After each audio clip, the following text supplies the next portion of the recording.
After more than 70 years downtown, an Owensboro nonprofit may have to find a new home. The VFW Post has welcomed many veterans through their doors, but the recent development boom in Owensboro may force them out. Eyewitness News' Grace Haba has more on the heavy price tag the veterans now have to pay. Grace? Brad and Shelley, Post 696 has welcomed many veterans through their doors over the years, but now they say they may be forced out of their prime location on the riverfront due to the rising value of their land.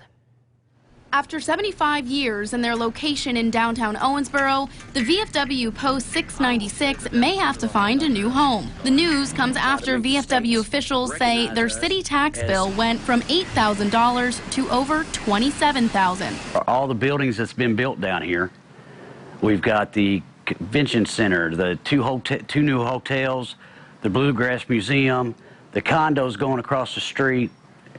It's made property taxes on the riverfront go sky high. The Post sits right along the riverfront, sending the worth of this prime piece of real estate through the roof. Right now, the location is valued at close to $2 million, and officials say that number will only continue to rise. It was going to happen sooner or later. It just was a matter of when that the property values were going to do what they're doing to them.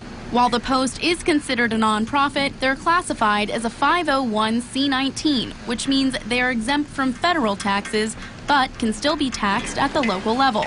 In order to try to get the tax bill lowered, the Post is attacking the problem at the state level. A couple years ago, I think a bill was introduced in Frankfort to allow them to be exempt. It failed. They appealed through the PBA. She did everything she could for them. It was turned down. Mattingly says the Post's best bet moving forward is to take their issue to the General Assembly. I'm a veteran.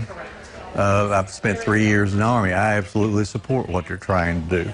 But Davis County Fiscal Court and the city of Owensboro, we have no authority to do what they're asking.